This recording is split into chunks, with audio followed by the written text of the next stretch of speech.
of sorts. They do have the Himalaya Mountains between most of their borders, so they actually don't have an easy time threatening each other or worrying, therefore, about the need to protect from an overland threat by the other. A lot of the literature, as people in this room are aware, on a China-India competition would probably apply to maritime domains as much as to overland threats, although you could have some of the latter. The point being the following, that China can put most of its resources to the east, which is exactly what we're worried about. Meanwhile, we still have to worry about two big parts of the world, and maybe more, but certainly two: the broader Middle East, Persian Gulf region, and East Asia. So what does this mean? Well, if you do this in a sort of a mechanistic way, you take that $500 billion American defense budget towards which we're headed, and you divide it by 2. And again, I'm doing this for illustrative purposes. I'm not trying to suggest it's this simple. But if you divide by 2, all of a sudden the U.S. is devoting sort of a $250 billion a year to East Asia, and the Chinese are starting to get close to $200 billion a year. So where is this headed? Well, we can all do the math if we just extrapolate, and that's always a dangerous thing, to do extrapolations and assume you're going to predict the future accurately. The Chinese have a host of economic problems, but that means, of course, their growth rate might slow to 7 or 8% a year instead of 9 or 10% a year, and in all likelihood, their defense budget will double again over the next 10 years. We're watching their political transition right now. We have a new Chinese premier coming in who appears to be very close to the military. I don't know if that's bad or good, but it would suggest that I would think their resource flows are likely to stay pretty respectable. So if this is true by, let's say, 2020, you could argue that the Chinese will have reached parity with the United States in the annual defense spending each side applies to East Asia, which is a pretty shocking realization when you first come to it. Now, there are a million things that I glossed over in that, right? First of all, we've got a military that's been fighting a lot and preparing a lot and has fantastic expertise in its retired ranks and its active ranks, in the way we train people. We've got an amazingly proficient military. If anything, too proficient. We've got to give them a break because they've been working way too hard. The Chinese haven't fought since 1979. By the way, that's to their credit. We shouldn't paint the Chinese as a complete villain in this story, because a lot of rising powers haven't gone through 35 years of non-aggression as they've risen. And you could say it's a duplicitous Chinese strategy to fool all of us, which actually is partly true, perhaps. But at the same time, they haven't fought, and that's a reassuring thing. I will come back to the Spratly Islands in a couple of minutes before I wrap up.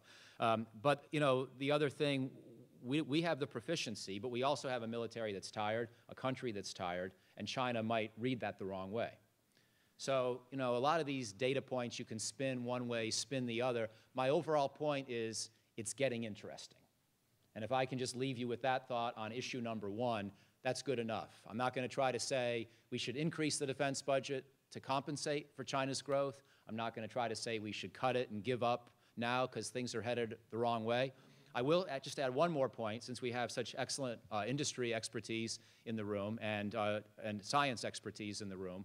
One thing we have that they don't, and they will not have for a long time, is $3 or $4 trillion worth of modern defense technology in our inventory. Because if you think about it, China's now getting to the point where they can spend close to $50 billion a year equivalent on defense technology. They're spending roughly a third of their budget on modernization. But we've been spending $50 to $150 billion a year for decades. And if you think of the average system life of much of our technology as 20 to 40 years, depending on the system, so you do an addition, you know, and use whatever kind of depreciation factor you wish, but you get roughly $2 trillion to $4 trillion as the inventory of modern American technology that we own. And for them, they're probably right now around a couple $100 billion. So by this measure, they are way, way behind. In other words, the recent past is important. The recent past is when you train your military, get your expertise, create your personnel system, and also when you build up stocks of equipment. So the Chinese now are going to be able to modernize at a pace that may begin to approach ours year by year. But we sit on 30, 40 years of accumulated high technology capability. A lot of that's wearing out. We got to replace it to stay at that level. But we're way ahead of them. So please don't take my numbers too literally, and don't worry too much about $500 billion divided by 2, roughly equaling the Chinese defense budget in 2020. It's not that simple, but it sure is suggestive. So I'll be curious to see if you react to that when we get to discussion in just a minute. But now let me treat one more question, and this is more of a prescription about how I think we need to change policy, or at least be open to the idea of changing. And let me begin again with this concept of air-sea battle. Again, there are some people in this room who have been important proponents of air-sea battle. I was at a conference in Australia 3 weeks ago with Admiral Gary Roughead, who, as the Chief of Naval Operations, had been one of the big people. And I saluted him for air-sea battle. But I also said, I think it's time we get a little bit more,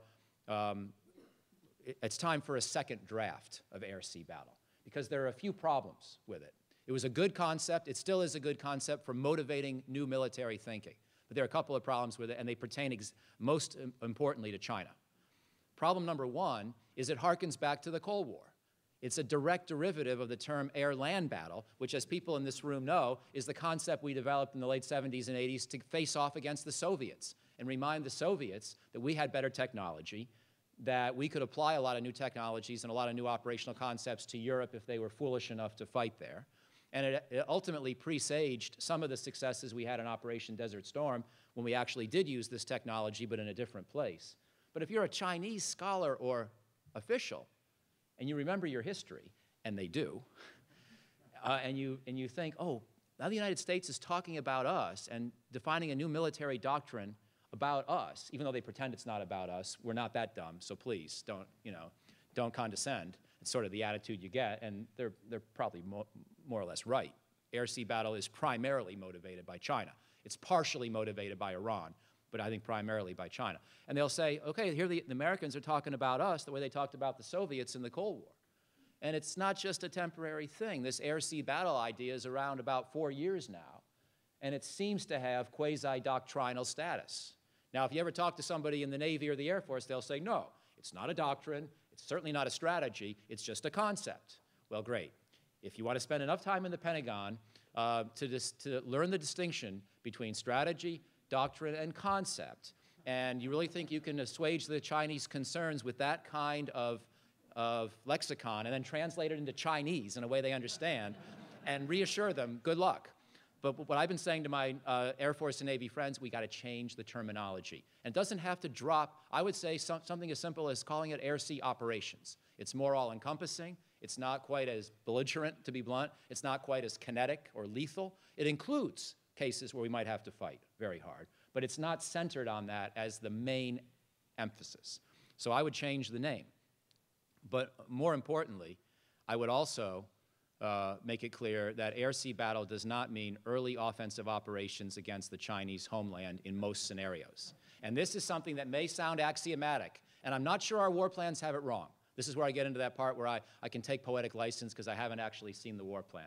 Some people have suggested to me, don't worry, there's nothing about air-sea battle concepts that have really gotten into the war plans.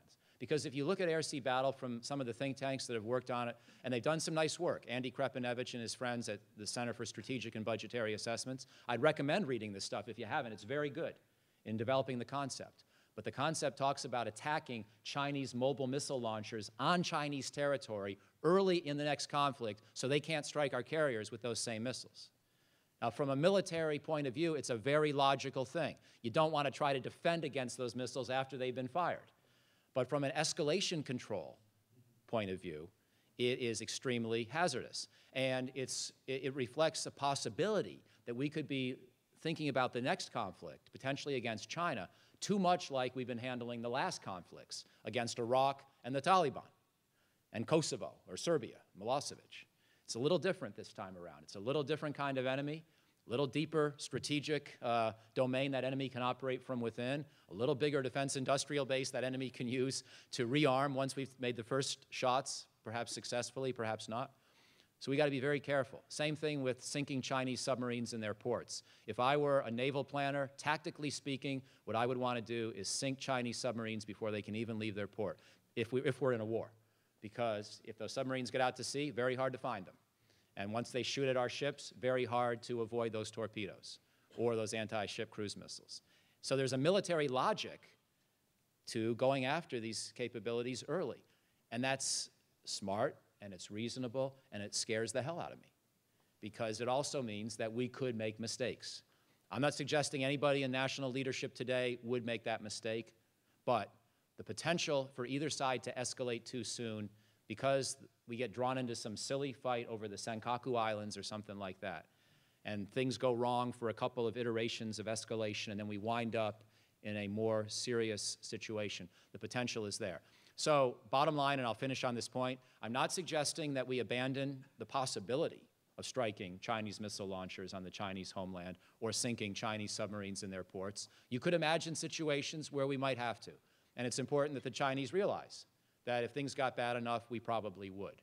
But we have to be very cognizant about the way in which certain scenarios might develop. And I'll just mention one to conclude. Those Senkaku Islands.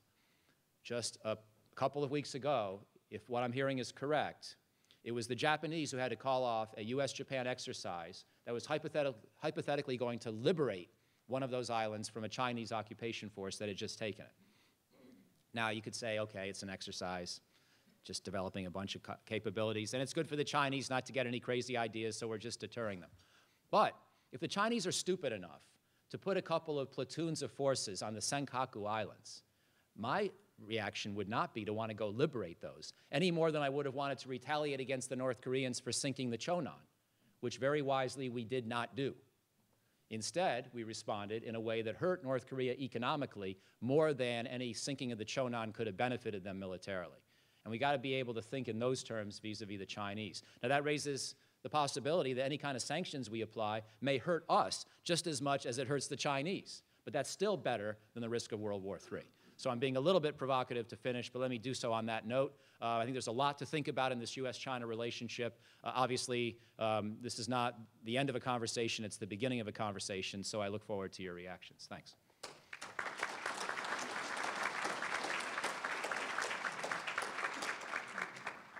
Okay, I think the operative word there is conversation. That's what this is about. So we want to have a conversation, we want to have a dialogue, and I want you to ask questions. If you have a speech, don't make it, but if you've got a question, ask it. So we're going to invite now, I know you've got a lot of your peers, we've got a lot of strategists in the room here, so let's open it up to questions. Lee? Thank you, Jim, and thank you for a fascinating presentation. It was very enlightening. I'll start again. Thank you for a fascinating presentation. I'm certainly taking the $250 billion in two parts of the world seriously. It's a fascinating idea. My question is this: what level of military spending would you consider optimal? And secondly, what, if any, new weapon systems do you think would be most desirable? Thank you. Well, first of all, I don't know how to solve, let me answer the question two different ways. In terms of the long-term competition with China, I don't know the answer to what we do past 2020. And believe it or not, our book is trying to be sort of helpful to both sides. This suggestion towards the Chinese that I'm asking Jim to go along with may make them laugh more than it makes them. But we're actually asking them to think about potentially slowing their rate of military expenditure if they get to that place where they're within sort of 50% of us, on the grounds that that's sort of good enough for parity in the Pacific, which should be a good enough goal for them. And then, of course, we have the advantage of having our allies, having all this accumulated technology, so they may not like that idea.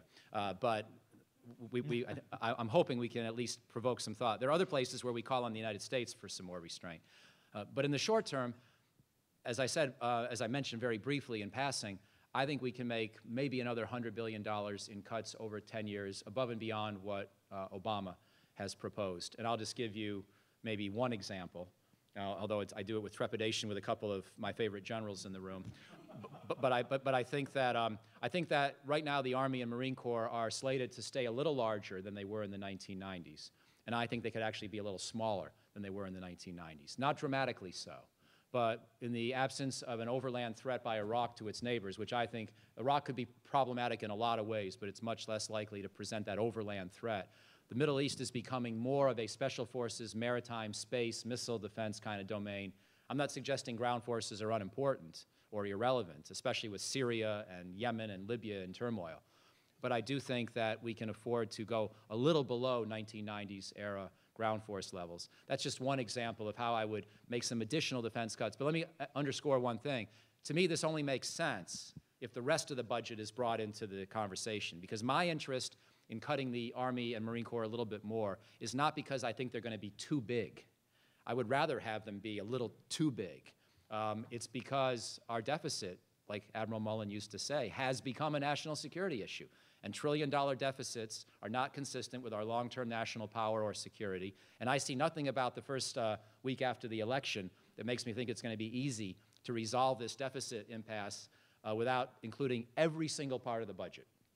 Everyone's going to have to basically throw away their previous pledges, whether it's to the AARP or Grover Norquist or whoever. And we're going to have to think hard about doing some things that are uncomfortable. So I'm only really interested in any more defense cuts if we also do things like reduce the cost growth in Social Security and change the formula by which we adjust it for inflation and change the retirement age. I mean, I'm in favor of doing a number of these things in the interest of long-term national security. I wouldn't gut the defense budget. As I say, sequestration, Rivlin, Domenici, Simpson Bowles, I think they cut too much, but I believe it might be possible to cut a little more. Pat Walsh. Mike behind you there. Mike Dunn and I want to talk to you afterwards. You're hired as far as we're concerned. Sorry, Bob. I'd like to go back to strategic reassurance and talk about Jim's effort and maybe give you sort of another take on why he ran into the reaction that he did. And I'll use a vignette that came out of the Strategic and Economic Dialogue in the Great Hall. For those who are not familiar with that venue, this is an opportunity for the State Department and Department of Defense, as well as other agencies within the government, to represent our economic interests and our security interests in Beijing. And I think it kind of gets to the heart of the problem, which is audience. There is no monolithic China. What we're finding is there's vastly different views, and this sort of exchange, I thought, highlighted the difference. So we have our economic and business partners with the State Department for this dialogue. The business community looks at a relationship with China as very mature. It's one that has grown over time. It's been prosperous. It's been stable. And they look at the guys that are in uniform and go, what are you talking about? What is the problem with China? And what happens in the course of that dialogue is Secretary Clinton is there, and a Chinese two-star comes out with a long prepared list of all the things that the United States has done wrong and the impact it's had across the world. The folks from the Department of Commerce are aghast. They've never heard this before out of their mature dialogue partner. State Department is sitting there looking at it going, who are these guys? And the military guys, Bob Willard, is sitting there laughing because this is just another day for us with China. So this really gets to the heart of the relationship that the PLA has in representing Chinese interests. And we think this is the most problematic area. And so the reason why you have to talk about air-sea battle and all those other things is because the way the PLA represents national interest. And my personal view is that the average Chinese middle-class citizen, long-term view, doesn't understand how the PLA is representing their interests in the South China Sea and doesn't realize they're putting all of that at risk unnecessarily. That's great. I don't need to respond to that. I'm just glad you said it. Thank you. It's very well said. Probably missed the debate between Admiral Walsh and General Scales earlier. Yes, General Dunn. Yeah, mine is a simple question. You remember, Michael, when we did the Soviet military power in the early 80s, required by Congress, and so a certain three-letter agency took great pains and literally thousands and thousands of man-hours to figure out what it would cost us to build the Soviet military.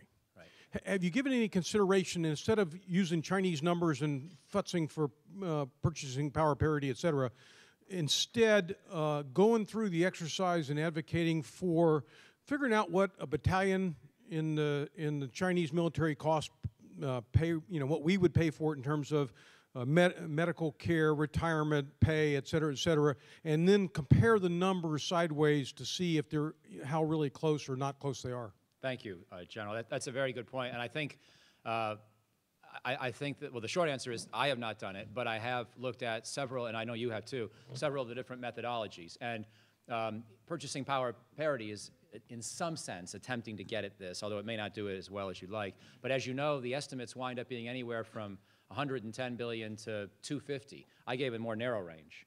And I think the 250 billion, you could say the Chinese are spending 250 billion a year right now if you do the calculation that way. And that's the highest kind of range I've seen. Their battalions are not as good as ours, however. So you run into a problem if you do it that way.